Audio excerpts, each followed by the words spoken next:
Jangan lupa untuk subscribe YouTube channel Metro TV News dan nyalakan notifikasinya.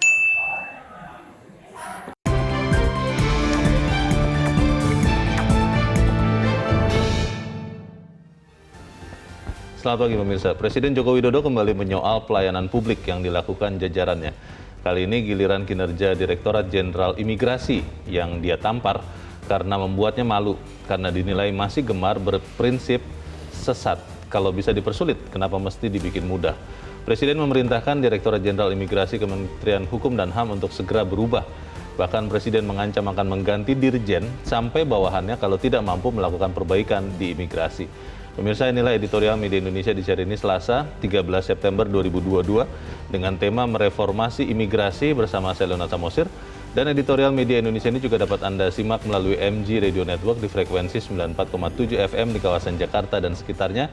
Para pendengar dan Anda semua bisa ikut menyatakan pendapat Anda dengan menelepon nomor 021 583 9900. Dan pemirsa, pagi ini telah hadir bersama saya Ketua Dewan Redaksi Media Group, Elman Saragih. Bang Elman, selamat pagi. Pagi, Bung Leo. Sehat-sehat, Bang? Sehat. Kita sebelum bicara soal mereformasi imigrasi, harus bertanya dulu, Abang paspor sudah aman? Sampai hari ini masih aman. Masih aman. Karena siapa tahu nanti kalau kita bicara mereformasi imigrasi ada yang tidak terima, begitu loh Bang. Tapi sebelum kita bahas itu, kita akan lihat dulu ada beberapa berita yang menjadi perhatian Media Indonesia. Yang pertama, ini adalah headline Media Indonesia untuk hari ini. Pemirsa, Anda bisa lihat di harian Anda. Undang-Undang PDP, Perlindungan Data Pribadi, tangkal peretas. Peretas itu adalah bahasa Indonesia padanan untuk hacker. Untuk Anda yang mungkin lebih familiar dengan istilah hacker. Ini menjadi pembicaraan hangat ini, Bang Elman, karena beberapa waktu belakangan ini ada beberapa hacker yang katanya bisa membongkar dan juga sudah mulai membocorkan beberapa data yang harusnya rahasia. Apakah kemudian Undang-Undang Perlindungan Data Pribadi yang ternyata setelah saya pelajari, Bang Elman, masih rancangan, itu bisa menangkal peretas, Bang? Setidak-tidaknya kan kita punya perangkat yang bisa mengurangi kan gitu kan. Ya. Mungkin kalau menangkal 100% susah. Tapi paling tidak kan ada upaya kan. Tapi kalau sekarang ini yang terjadi kan kita ribut aja kan. Benar. Wah, ada data kita diretas dan sebagainya. Semua panik kan gitu kan. Benar. Tetapi sepertinya pemerintah nggak panik itu. Pemerintah dan DPR sehingga-hinganya nggak panik. Kenapa? Undang-undang perlindungan data pribadi itu tampaknya ya tanda kutip disepelekan ya. Karena sudah lebih dari 2 tahun tidak jadi-jadi dan selalu pembicaraan tingkat 2, tingkat muncul sudah pembicaraan naik turun aja itu kayak pocong-pocong kan. Tidak juga mengerucut menjadi undang-undang. Betul. Jadi mereka hanya asik berbincang, bercakap-cakap. Faktanya tidak bergerak itu rancangan undang-undang. Jadi artinya kalau menurut saya sih sekarang saatnya pemerintah dan DPR serius nggak? Jangan hanya ramai panik ketika ada data diretas, lalu panik, lalu baru ya undang-undang perlindungan data pribadi. Nah, jadi ya setelah itu nanti dingin.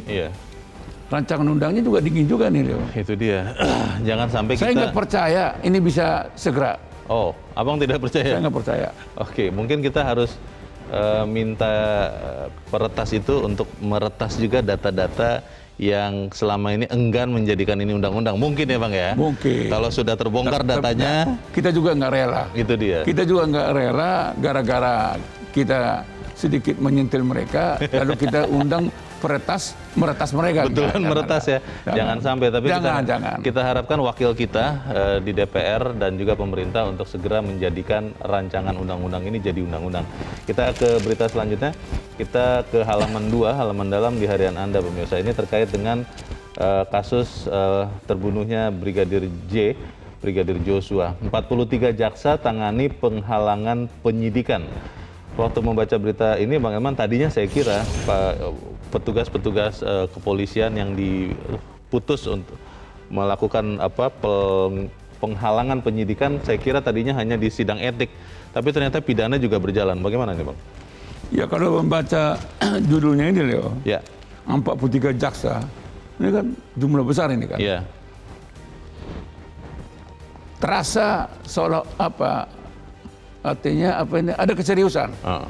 Di balik jumlah ini kan terlihat ada keseriusan. Mudah-mudahan perasaan saya itu juga yang dirasakan oleh kejaksaan. Untuk keseriusan menuntaskan kasus ini. Karena kalau sempat saya baca, katanya bolak-balik katanya kan. Oh. Walaupun akhirnya itu tidak benar katanya. Iya, iya, Nah, iya. maksud saya, sekarang kan perhatian masyarakat Indonesia terfokus ke sini. Betul. Bagaimana kasus Brigadir J ini segera dituntaskan dan pelakunya dihukum seberat-beratnya. Iya. Jangan sampai nanti anti klimaks. Biasanya kan di situ karena tuntutannya tidak berkualitas, Iya. maka dengan mudah saja nanti hakim ya artinya ya Tidak membebaskan, maksimal juga. bisa membebaskan. Waduh, bahkan sampai membebaskan. Bisa dong kalau tuntutannya tidak bisa dibuktikan. Oh. Kan gitu. Oke. Jadi harapan kita Ya. jangan hanya terkesan jumlahnya serius, Ya. tetapi faktanya juga harus serius. Baik. Kita harapkan seluruh aparat penegak hukum, terutama di peradilan, baik jaksa maupun hakim nanti bisa benar-benar memutus kasus ini dengan seadil-adilnya, memenuhi harapan keadilan bagi masyarakat. Kita tinggalkan berita itu, kita ke berita selanjutnya kali ini di kolom Humaniora halaman 13. Pelaku TPKS, tindak pidana kekerasan seksual, harus dihukum maksimal. Pertanyaannya Bang, kalau maksimal ini kan relatif ya. Maksimal ini jadi apa? Apakah kemudian misalnya 15 tahun, 20 tahun, seumur hidup, atau hukuman mati? Siapa tahu ada ya. Bagaimana Bang Aman? Harapan masyarakat sebetulnya kan, semua pelaku tindak pidana kekerasan seksual ini kan, Ya. ada efek jerahnya gitu. Jadi ketika ada yang dipidana, ketika ada yang dihukum karena melakukan tindak pidana kekerasan seksual, maka pihak-pihak yang ingin melakukan tindak pidana yang sama jadi tidak jadi gitu kan. Takut ya karena melihat jadi, resiko. Itu sebetulnya. Jadi soal hukuman berat itu kan relatif. Seumur hidup, 20 tahun, 15 tahun dan sebagainya. Tetapi harapan kita, terutama penegak hukum, kita harapkan mereka serius. Karena kalau kita lihat belakangan ini kan terjadi di mana-mana. Tendensinya kan betul. meningkat kan gitu kan. Nah, jangan sampai tindak pidana kekerasan seksual ini menjadi sepertinya makanan sehari-hari gitu. Jangan jadi kemudian masyarakat menganggap itu sesuatu yang biasa begitu ya. Gitu. Bahaya itu. Nah, bahaya. Jadi harus tetap membuat orang yang ingin melakukan itu ketakutan dia gitu. Ada pemikiran untuk mencabut hak untuk dapat remisi juga untuk para pelaku kekerasan seksual ini. Bisa apa tidak tuh Bang? Kalau saya sih, korupsi aja sudah dibilang kejahatan luar biasa. Tapi bisa dapat remisi. Kayak kemarin itu kan. Wah, betul-betul bulan remisi. Iya kan? Seperti apa? Seperti ya pesta pora kan gitu. Walaupun menurut Direktorat Jenderal Pemasyarakatan ini adalah bebas bersyarat katanya Bang, bukan bebas murni katanya begitu Bang. Faktanya kan udah di rumah kan, udah bisa ke mall, bisa kemana kan. Memang tadinya di dalam penjara juga Bang ya? Itu juga konon katanya di penjara. Tapi saya nggak tahu apa. Suka katanya ada kesempatan. Faktanya memang pernah kan? Pernah. Ada yang beli alat bangunan. Ada yang menonton pertandingan tenis di Bali. Di Bali lagi. Nah, ini Oke. Baik. Itulah dunia hukum kita. Baik. Kita mempertanyakan itu juga soal hukum ini di editorial mereformasi imigrasi. Ketika Presiden menyatakan dengan gamblang bagaimana buruknya kinerja keimigrasian karena banyak laporan, bukan hanya 1-2 tentunya, ini sesuatu yang serius. Tapi pertanyaannya Bang Elman, kalau kemudian Presiden sudah mengatakan begini, apakah kemudian keimigrasian Indonesia benar-benar bisa direformasi? Atau jangan-jangan begitu Presiden nanti memperhatikan hal-hal lain, lupa lagi kasus imigrasi ini? Bagaimana Bang? Ya, sebetulnya kan gini Leo ya. Kalau sampai Presiden ikut berbicara tentang teknis ya. Spesifik ya, teknis ya. Ini kan aneh bin ajaib kan. Kemarahan Presiden ini mestinya cukup menjadi kemarahan Menteri Hukum dan HAM. Oh. Mestinya. Ya, ya. Ini kan aneh ini kan. Karena ini itu kan, di wilayah Menkumham ya sebetulnya ya. Pertanyaannya, mengapa Presiden marah, menterinya tidak marah? Oh. Apakah memang karena menterinya tidak tahu, pura-pura tidak tahu, atau pemaaf? Atau memang jangan-jangan menterinya juga ikut bagian yang harus dimarahin? Oh. Itu. Jadi ini kan kemarahan Presiden ini, Leo. Ini kan sudah pasti berdasarkan data dan fakta. Yeah. Jangan kau anggap lagi itu kemarahan Presiden ini seperti kemarahan kita berdua. Kalau kita bisa bohong. Yeah. Kalau Presiden marah itu berdasarkan data dan fakta. Dan itu bukan hanya 1-2 tentunya itu ya. tidak lagi oknum. Yeah. Jangan-jangan PNS imigrasi dari Sabang Merauke sudah seperti itu. Katanya ini terjadi gara-gara imigrasi itu direktur jenderalnya dijabat oleh seorang pelaksana tugas, Bang, sehingga kemudian fungsi pelaksanaannya tidak seperti kalau itu pejabat definitif. Bagaimana, Bang? Saya tidak setuju itu. Kalau memang sistemnya, mental pejabatnya, mental melayani, mau PLT, mau definitif, tetap memang direktorat ini kan adalah direktorat pelayanan. Jadi tidak ada kaitannya dengan PLT. Baik. Menurut saya itu hanya mencari kambing hitam. Apakah kambingnya memang ada atau kita bisa benar-benar mereformasi? Kambingnya hitam. Kita akan bahas itu dan pemirsa, inilah editorial Media Indonesia untuk hari ini Selasa 13 September 2022, mereformasi imigrasi.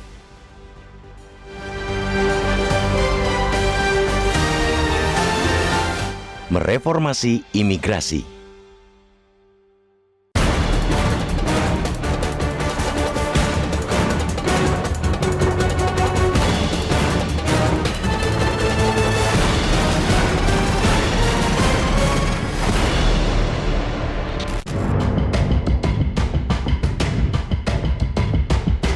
Presiden Joko Widodo kembali menyoal pelayanan publik yang dilakukan jajarannya. Kali ini, giliran kinerja Direktorat Jenderal Imigrasi yang dia tampar karena dinilai masih gemar berprinsip sesat. Kalau bisa dipersulit, kenapa mesti dibikin mudah? Ada sejumlah poin yang diungkapkan Presiden. Pertama, dia mengaku malu karena terus mendapat keluhan terkait sulitnya mengurus visa. Kedua, dia juga malu karena pengurusan kartu izin tinggal terbatas atau KITAS berbelit bin sulit. Saking malunya Presiden, dia sampai membahas persoalan itu secara khusus di Istana Merdeka Jakarta Jumat 9 September lalu. Di atas semua itu pula, dia memerintahkan agar Ditjen Imigrasi, Kementerian Hukum dan HAM untuk berubah. Presiden bahkan mengancam akan mengganti dirjen sampai bawahan jika tak mampu melakukan perbaikan di imigrasi. Presiden membeberkan setiap masalah ke publik tentu tidak asal-asalan. Dia pasti serius, sangat serius. Dia tentu tidak sedang bercanda, tetapi berpijak pada data dan fakta. Jika orang nomor satu di negeri ini sampai mengeluarkan ultimatum untuk mencopot pejabat di sebuah institusi, berarti persoalan sudah kelewatan. Terlalu naif kiranya kalau masalah yang ada masih biasa-biasa saja, tetapi Presiden melontarkan ancaman pemecatan. Presiden menyebut bahwa mengurus visa on arrival dan KITAS masih sulit setelah mendapat banyak keluhan. Bukan hanya 1-2 pengusaha asing yang mengeluh, bisa dipastikan pula mereka mengadu ke Presiden apa adanya, tidak mengada-ada. Mustahil kiranya para investor itu memutarbalikan fakta bahwa pelayanan di imigrasi sebenarnya bagus tetapi dikatakan buruk ke Jokowi. Tujuan mereka ke negeri ini hanya satu, yakni berinvestasi, berdagang, tidak ada yang lain. Keinginan mereka pun sederhana, yakni mendapatkan kemudahan, tidak dipersulit. Jika yang mengeluh banyak, artinya masalah itu muncul bukan karena sekedar buruknya kinerja 1-2 pegawai imigrasi. Kesulitan investor seperti yang dikeluhkan kepada Presiden bukan pula semata ulah tercela oknum, melainkan lantaran ketidakberesan secara sistemik. Presiden Jokowi berulang kali menegaskan pentingnya pelayanan yang cepat, sederhana, tidak berbelit-belit. Dia sudah lama menggencarkan upaya diregulasi dan dibirokratisasi demi meningkatkan daya saing, demi memberikan daya pikat lebih hebat kepada investor asing. Kalau faktanya masih ada lembaga yang masih suka mempersulit urusan, wajar, sangat wajar jika dia geram. Pada konteks itu, tepat kiranya instruksi Jokowi agar ada perubahan di imigrasi. Tak salah pula, dia mengancam untuk memecat tak hanya pimpinan, tapi juga para bawahan. Kalau seluruh bagian ikan memang sudah busuk, tidak hanya kepala, semua harus dipotong. Namun harus dikatakan, masalah di imigrasi tak lepas dari lingkungan kabinet sendiri. Perlu dicatat, sudah setahun imigrasi hanya dipimpin pelaksana tugas Dirjen yang tentu punya keterbatasan kewenangan sejak ditinggalkan Johnny Ginting pada 20 Juli 2021 yang masuk masa pensiun. Dirjen definitif masih dicari lewat lelang. Yang anehnya, butuh waktu begitu lama. Harus kita katakan pula, persoalan di imigrasi, khususnya soal kitas, tak lepas dari institusi lain. Kementerian Luar Negeri dan Kementerian Tenaga Kerja juga punya andil di sana. Kalau sistem dan koordinasi di antara mereka masih buruk, sudah pasti pemberian kitas butuh waktu lama, berbelit-belit, dan berbiaya mahal. Apapun, kemarahan Jokowi mutlak dijadikan pelecut bagi imigrasi untuk memperbaiki diri. Mengangkat dirjen definitif yang memiliki kewenangan lebih besar dan lebih jelas mesti secepatnya dilakukan. Mereformasi imigrasi menjadi kemestian kemudian. Imigrasi adalah penjaga pintu depan negara. Sudah seharusnya mereka menyambut tamu, apalagi investor, dengan ramah.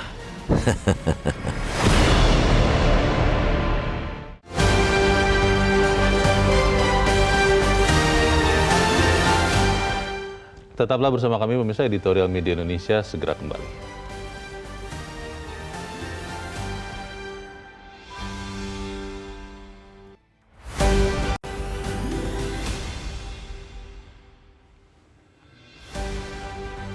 Terima kasih pemirsa, Anda masih bersama kami di Editorial Media Indonesia. Bang Elman, sebelum kita berdiskusi Bang, kita mau bertanya dulu. Kita sudah tersambung lewat saluran telepon dengan pengamat kebijakan publik Agus Pambagio. Mas Agus, selamat pagi. Pagi Leo, pagi Bang Herman.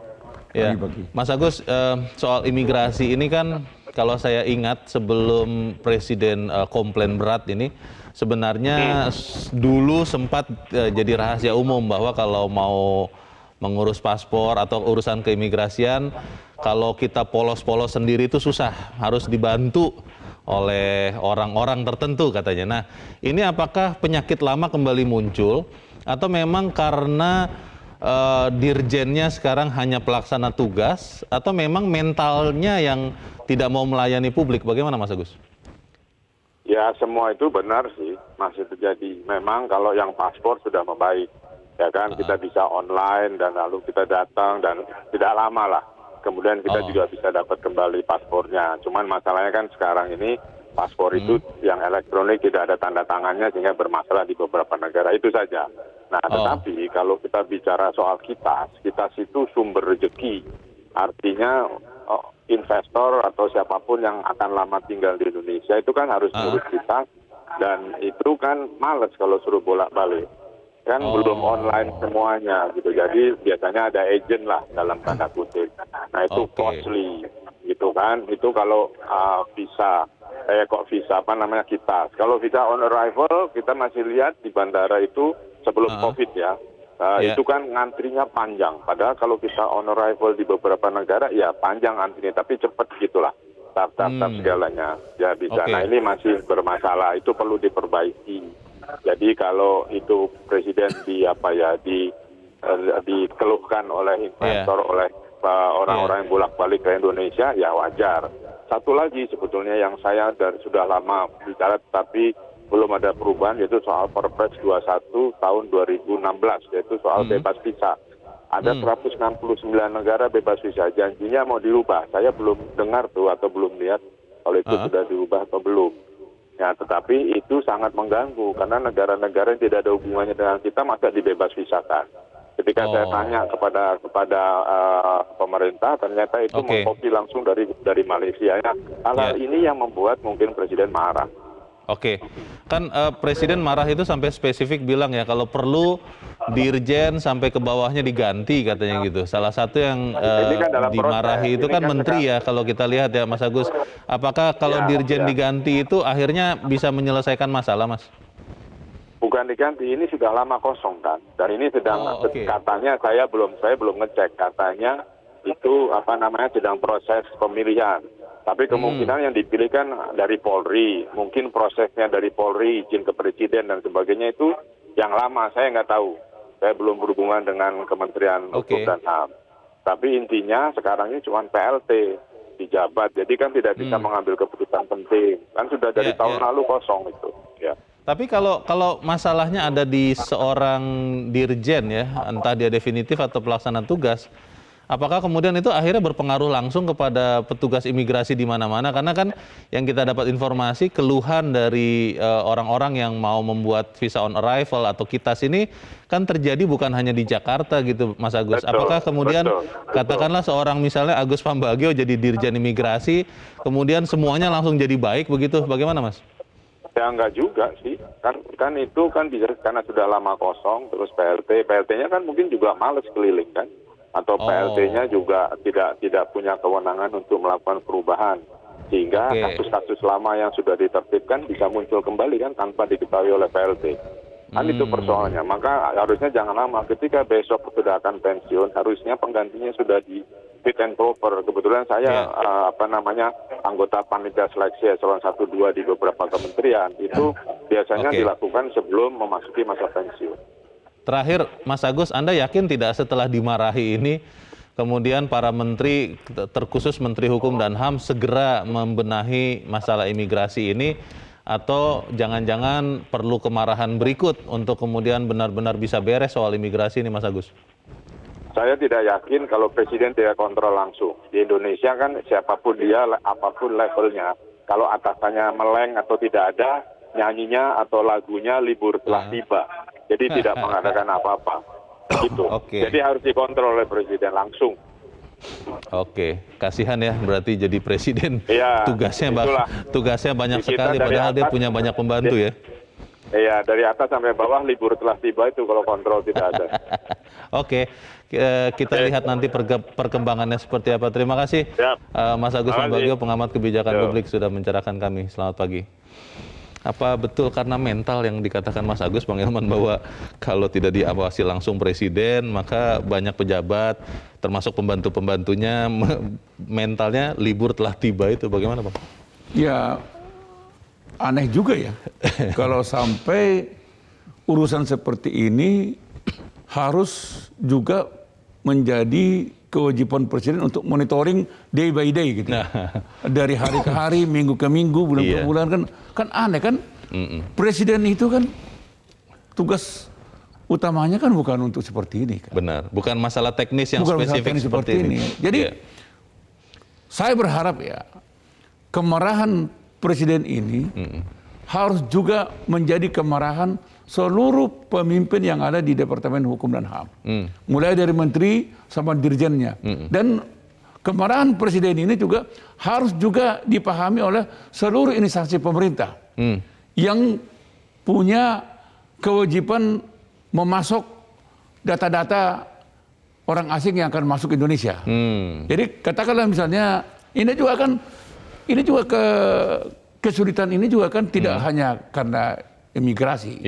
Ini juga kadang-kadang ada Departemen Tenaga Kerja, Departemen Luar Negeri. Untuk masuk calon investor ini maksudnya. Persis. Jadi maksud saya seluruh instansi pemerintah yang punya data intelijen tentang orang-orang yang katakanlah teroris lah, berbahaya, segera pasok, masukkan dalam big data, dan big data ini harus di-share dan bisa diakses oleh terutama imigrasi kan. Keimigrasian. Kalau ada datang mengurus visa, mengurus KITAS, lalu gampang dia untuk mengetahui orang ini tidak boleh. Ini lama dikeluhkan oleh orang yang kemudian melapor ke presiden karena memang prosedurnya yang sangat berhati-hati, Bang?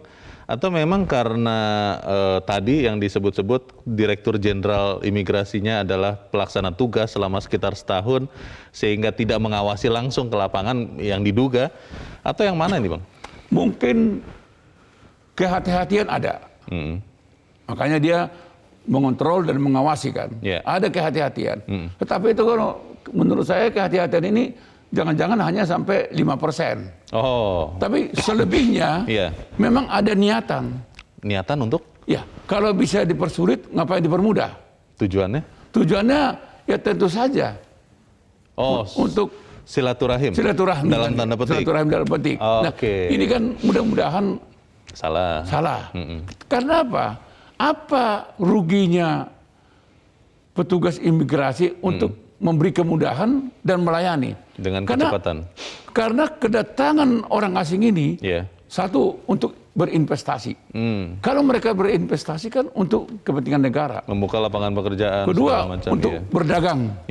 Ketiga untuk liburan, wisata. Semua ini kan membawa dampak positif untuk kemajuan perekonomian bangsa kan. Terus apa? Mengapa kita harus persulit? Pertanyaannya, kenapa mereka mengeluh? Berarti dipersulit kan? Tadi kan Bung Leo, faktor apa? Menurut saya itu sudah menjadi rahasia umum. Kita tidak mau menuduh. Mengapa harus dipersulit? Itu sudah menjadi rahasia umum. Tadinya saya pikir, Bang Elman, bahwa dengan semangat reformasi, kalau bicara investasi saja, sekarang kan sudah banyak sistem elektronik yang mengurangi tatap muka, karena konon tatap muka itu yang memicu korupsi atau segala macam pemerasan begitu ya. Ada online single submission dan segalanya. Tapi ketika sekarang sistem-sistem itu sudah membaik, keimigrasian malah seakan-akan, jadi saya baru melihat ada masalah untuk calon investor. Ini apakah akan bisa selesai dengan mengganti orang yang menjadi dirjen, apakah itu definitif atau yang lain, atau memang masalah ini akan tetap ada, karena kan aparat imigrasi ada di seluruh penjuru Indonesia, Bang. Kalau saya membaca yang tersirat di balik pernyataan Presiden, bisa dikatakan para PNS yang ada di imigrasi ini memang katakanlah perlu direformasi. Direformasi. Jadi sampai Presiden buat pernyataan, kalau memang sampai mulai dari dirjennya sampai bawahnya juga sudah tidak benar, ya ganti kan begitu kan. Nah, artinya ini kan pernyataan yang marah kan. Dan marahnya ini kan saya katakan tadi berdasarkan data dan fakta. Memang harapan kita marahnya Presiden ini seharusnya diwakili oleh seorang Menteri Hukum dan HAM. Sayang sekali kita memeras Presiden untuk ambil bagian ikut marah dalam soal beginian ini. Anda bisa bayangkan kan kalau kita lihat suasana kabinet terbatas itu, kita lihat apa gerak tubuhnya Presiden, bahasa kan tubuhnya marah sekali. Dan kelihatannya para menterinya biasa-biasa aja kelihatannya. Nah itu dia, Bang, kalau menterinya kelihatan biasa-biasa, apakah kemarahan Presiden ini akan efektif untuk mereformasi imigrasi, atau jangan-jangan masih butuh kemarahan berikut? Kita harus jeda dahulu, Bang Elman dan pemirsa, tetap bersama kami, Editorial Media Indonesia segera kembali.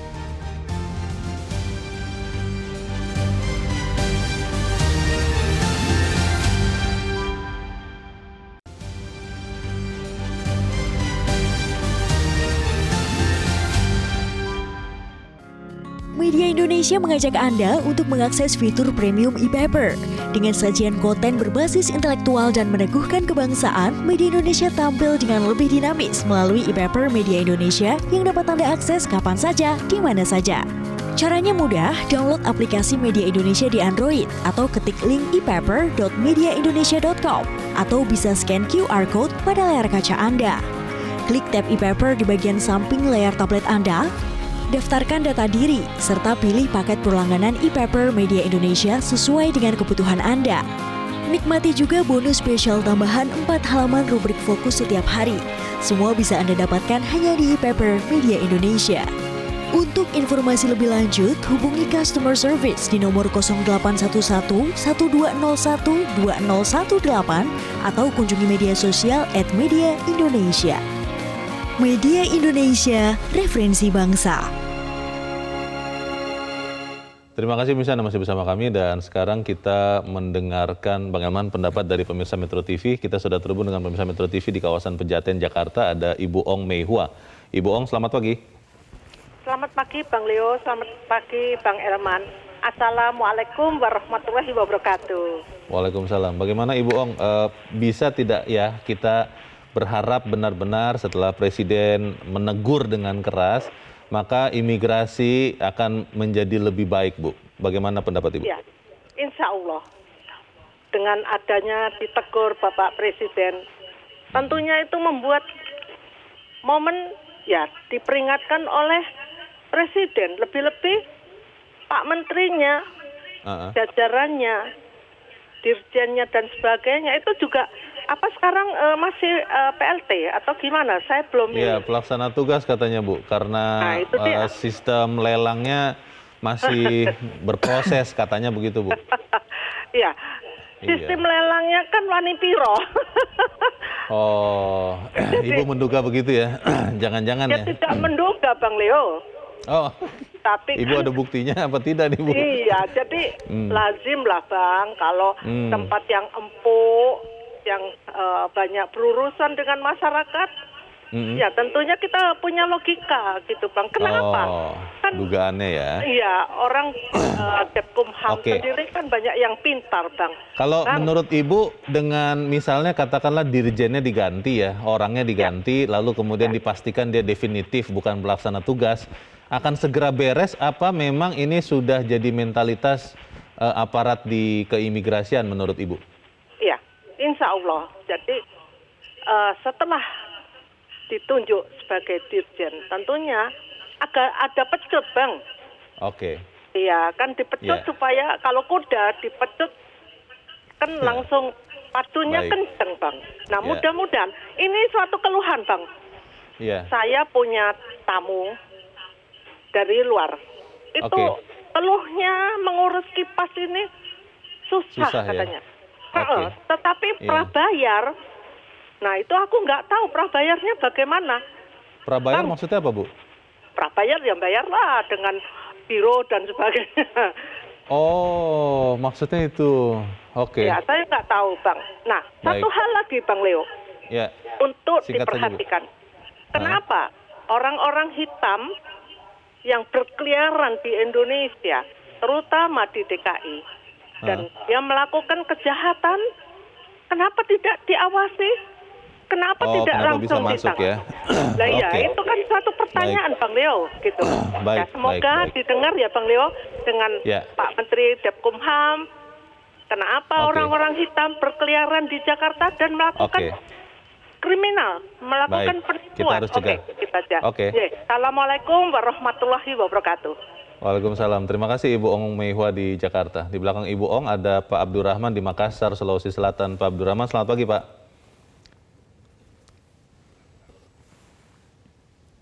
Oh, kelihatannya masih ada gangguan komunikasi. Kita coba nanti akan kita coba lagi. Tadi dikatakan Bang Elman, menurut Bu Ong belum sempat ada data resminya sih, tapi beberapa tamunya atau rekanannya juga mengakui mengalami kesulitan mengurus kitas begitu ya. Ini akan benar-benar terselesaikan dengan penunjukan dirjen baru? Atau benar-benar harus direformasi semuanya di keimigrasian ini? Iya, mungkin kalau saya katakan tidak ekstrim ya. Paling tidak saya katakan ya, tidak mudah, tidak semudah ini. Karena ini sudah menyangkut mental kan. Mental dari apa? Dari atas sampai ke bawah kan. Dari bawah sampai ke atas. Jadi tidak mudah mereformasi ini memang. Jadi memang ibarat ikan ya, kalau memang kepala udah busuk sampai ke ekor ya buang aja semua. Seluruh ikannya? Seluruhnya ikannya. Tidak hanya kepalanya saja dipotong, diganti kepala baru karena gitu? Karena ini nggak mudah ini. Kecuali ya. Kecuali kalau memang katakanlah menterinya, dirjennya nanti bersepakat dan serius untuk mengubah sikap perilaku kan gitu kan. Ini kan harus sikap perilakunya harus diubah kan. Dari mental misalnya ingin dilayani. Ini kan mereka ini kan ingin dilayani kan, tanda kutip ya. Padahal fungsi utamanya kan melayani, memberi kemudahan gitu. Kita coba lagi Bang Elman dengarkan lagi pendapat dari pemirsa Metro TV berikut. Ada Pak Abdurrahman di Makassar, Sulawesi Selatan. Pak Abdurrahman, selamat pagi. Selamat pagi. Selamat pagi Pak Abdurrahman. Bagaimana Pak pendapat Anda Pak? Ya, silakan Pak Abdurrahman. Silakan Pak. Selamat pagi Metro TV. Ya, selamat pagi Pak. Sudah tersambung Pak. Silakan Pak Abdurrahman. Begini, barangkali saya pikir menterinya itu Pak Lashona Lawli itu harus mengambil sikap tegas untuk menuntaskan keimigrasian. Jangan menunggu waktu. Karena imigrasi ini wadah yang sangat potensial untuk mengurus paspor. Di situ orang-orang yang kita lihat itu Pak, waduh, tempatnya yang basah ini. Sehingga saya pikir imigrasi ini harus dipotong dari atas sampai ke bawah supaya sistem pelayanannya lebih baik ke depan. Demikian. Baik, terima kasih Pak Abdurrahman di Makassar, Sulawesi Selatan untuk pendapat Anda. Selamat pagi Pak. Di belakang Pak Abdurrahman ada Pak Hariman Siregar di Pekanbaru Riau. Pak Hariman, selamat pagi. Selamat pagi Metro TV. Selamat pagi Pak Hariman. Bagaimana Pak pendapat Anda Pak? Silakan singkat padat saja Pak, reformasi imigrasi. Kalau saya memandang dari secara umum ya, Bang Elman ya, reformasi ini bukan hanya di imigrasi tapi di seluruh sektor harus kita lakukan. Mungkin sekarang alhamdulillah ada perubahan lah untuk beberapa sektor, tapi memang harus diperbaiki di ke depannya. Nah, saya menyoroti untuk masalah imigrasi ini, saya tadi agak terkejut juga Bang Elman bilang, kalau bisa dipersulit kenapa dipermudah. Nah, begitulah yang kami hadapi sehari-hari masyarakat umum ini. Jadi Bang Elman ini memang orang yang turun ke pasar atau ke daerah, jadi dia tahu ada istilah seperti itu begitu.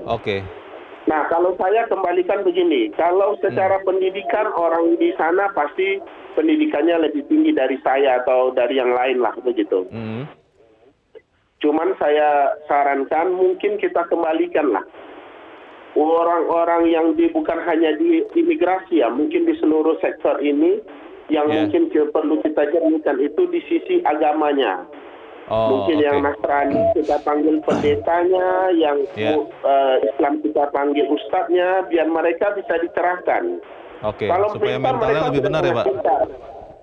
Ya, jadi harus lebih kepada agamanya kita tekankan, begitulah. Baik. Jadi reformasi hanya bisa berjalan, dan saya pikir sebetulnya memang tidak sekelas Pak Jokowi untuk memberikan teguran.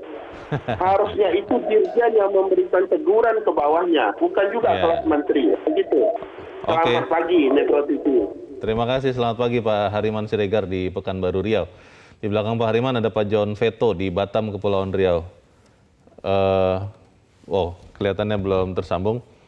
Dan kalau kita melihat Bang Elman tadi dikatakan Pak Hariman juga dan tadi Pak Abdurrahman, mungkin ya harusnya ini bukan lagi wilayah atau tugas seorang presiden untuk menegurnya, mestinya menterinya atau dirjennya. Tapi ini kan presiden yang mendapat feedback dari orang-orang yang mengurus dokumen keimigrasian. Bagaimana Bang? Saya dari awal saya sangat percaya. Pada mulanya masalah keimigrasian ini kan masih di internal kan. Mungkin ada yang menyampaikan ke menterinya, ada yang menyampaikan ke dirjennya walaupun itu PLT kan gitu. Pasti sudah mereka keluhan itu sudah sampai juga sampai ke mereka duluan ini. Jadi tidak mungkin langsung lompat ke presiden. Tapi karena dari hari ke hari, minggu ke minggu, bulan ke bulan, tahun ke tahun tidak ada perubahan. Maka informasinya pun sampailah ke presiden. Artinya apa? Kalau saya menyimpulkan, memang di internal Kementerian Hukum dan HAM masalah ini sepertinya dianggap angin lalu aja. Angin lalu? Angin lalu. Jadi mereka tidak pernah menganggap kelihuan itu serius. Karena kalau Menteri Hukum dan HAM bersama dengan Dirjen Keimigrasian ini menganggap ada keluhan, pasti ditangani kan, diselesaikan. Tapi karena merasa tidak ada keluhan, maka dibiarkan saja. Akhirnya memang seperti yang disampaikan Presiden tadi itu, untuk mendapatkan visa dan kitas sesulit-sulitnya kan gitu. Nah, itu yang saya katakan, bagaimana bisa para investor, para pedagang, orang yang mau libur, mau datang ke Indonesia. Kita butuh uang. Itu yang mestinya, aura itulah yang mestinya melekat di dalam sikap, perilaku, mental para PNS yang ada di imigrasi ini. Artinya mereka sangat menentukan apakah para investor ini mau datang ke Indonesia. Apakah para pedagang ini mau dagang di Indonesia. Orang turis ini mau liburan ke Indonesia. Mereka menentukan sekali. Dan itu yang dia tidak buktikan, tidak perlihatkan. Itu yang saya katakan. Mereka lebih menonjolkan mau dilayani, tanda kutip. Mungkin mereka mengerti betul, Bang, bahwa kita ini butuh uang. Jadi mungkin oknum-oknum itulah yang kemudian mewakili untuk menerima uang. Tapi bukan ke negaranya, mungkin ke dirinya. Kita harus jeda lagi, Bang Eman, namun bisa tetap bersama kami. Editorial Media Indonesia segera kembali.